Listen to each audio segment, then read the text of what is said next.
Hello, I'm Nicole Thompson with Hitachi Vantara, and I'll be speaking to you today about the world's biggest commercial electric vehicle trial, Optimise Prime, which many of you may already be familiar with since several of our partners participated at Fleet Live last year in Birmingham.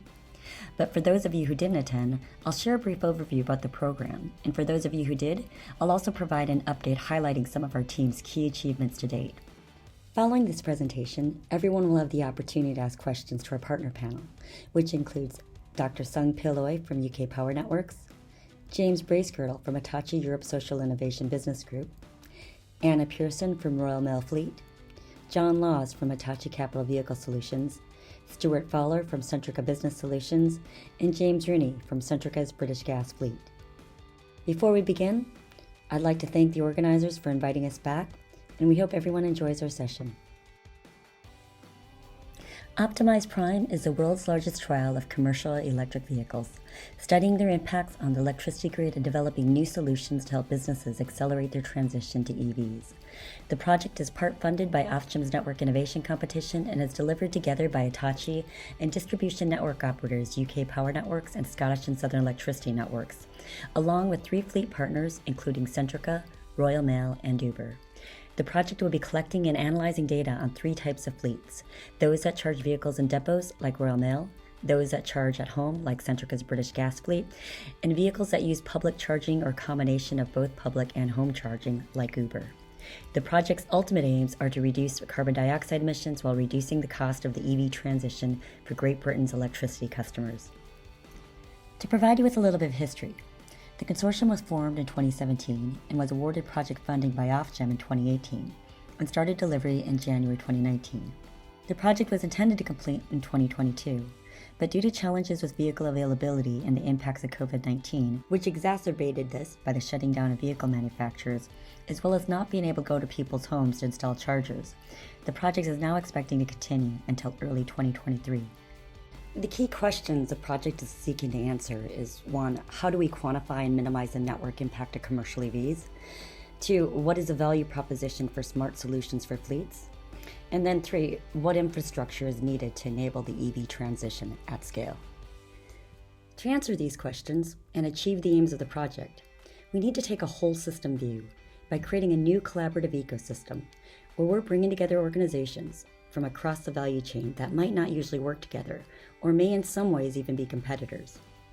Through collective problem solving and the sharing of data, we're able to gain that end-to-end view to identify the potential blockers and opportunities for the transition to electric vehicles.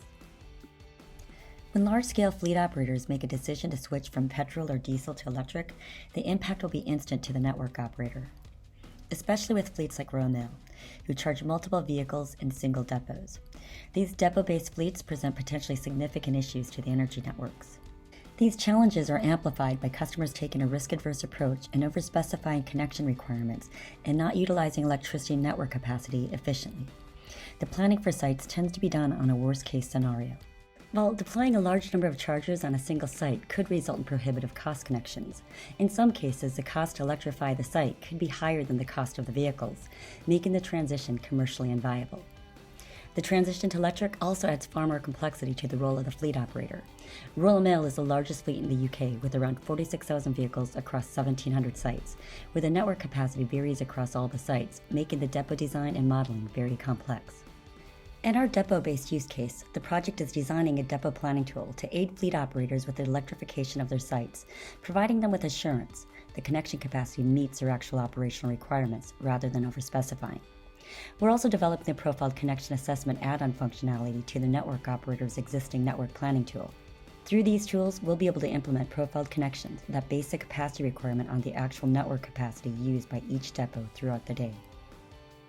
We're also developing depot optimization tools that will allow us to optimize EV charging in order to maintain that connection profile and reduce costs for the depot operator while ensuring vehicles are charged when they're needed. As you can see from the image on the left, without optimizing the fleet's charging, depots may face significant costs for network reinforcement or need to limit their electrification plans. You also see how the network capacity reserved for the depot isn't being fully utilized throughout the day, nor are the charging times aligned with electricity tariffs. The image on the right shows how charging is replanned using the depot planning tool to meet fleet requirements at the lowest cost. The new profiled connection is based on modeled demand. The system ensures the site complies with the profiled connection and replans to account for changes in tariffs, vehicle use, or flexibility requests. The clustering of EVs in residential areas has the potential to create localized network challenges. And potentially compounding this, home-based fleets are likely to have larger impacts on the networks when compared to EVs for private use. This is due to the high utilization and mileage of commercial vehicles, resulting in EVs being charged more frequently and for longer periods of time, as well as a potential lack of incentive for drivers to charge at off-peak times if their employer is paying for the electricity. Potential problems for the networks with fleets that charge at home include no visibility of commercial charging on domestic connections. Network costs are socialized for domestic connections, so if it becomes too cost prohibitive for businesses to charge at depots, then what would the impact be to everyone's electricity bill? And for the fleet operators, complex processes are required for employees to claim back charging costs. And also, residential tariffs are more expensive than business tariffs. Throughout the home charge trial, the project will monitor charging of home-based commercial EVs to help understand the extent of the issues faced by the network. We're also going to trial demand response to alter charging patterns when the grid is stressed and look at technical and economic solutions to make it easier to split commercial and residential power usage. Some fleets, like Uber's private hire vehicles, don't have a defined operating mode. They may charge at homes, charging hubs, or at roadside chargers throughout the city. Demand for these services is growing, yet the potential network impact isn't fully understood. And these vehicles will electrify faster than cars driven for private use due to the increased amounts of regulatory pressure.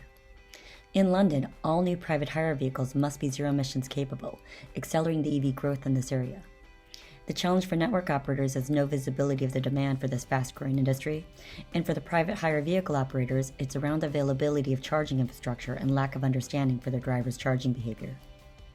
Throughout this trial, the project will collect anonymized journey data from Uber's EVs across the Greater London area. Combine this with grid data to generate heat maps of charging demand and network capacity. Then analyze this data to estimate future charging demand for private hire EVs and identify potential locations for future infrastructure. By working with a collaborative ecosystem across the value chain, we're able to demonstrate greater benefits for all at a system level than the sum of the savings at the individual level. If the Optimise Prime methods and solutions are successful and deployed throughout Great Britain, the anticipated benefits include a savings of £207 million for electricity customers, a reduction in CO2 emissions of 2.7 million tons, and the freeing up of enough capacity on the network to supply over 1 million homes with electricity by 2030. 1 year on, where are we today? Well, let me tell you about some of our team's achievements to date. For starters, developing the design and objectives of the trials, and creating the high-level design of the IT solutions, and implementing an IoT platform to capture data from our partners and a number of external sources, providing a secure platform for data analysis. And by the way, that's meeting the security requirements for 8 different organizations. And specifying and implementing charge point control systems across 7 operational Royal Mail depots in and around London, and analyzing data on over 1,000 EVs, including 5 million trips cross-referenced with 9,000 chargers and 400,000 road sections and 4 electricity distribution networks, with another 1,000 commercial EVs on order and more expected to come. Since we formed the consortium in 2017, it's been a long and exciting and definitely challenging journey. And we still have a long way to go. Thank you for joining our session today. We hope you enjoy it.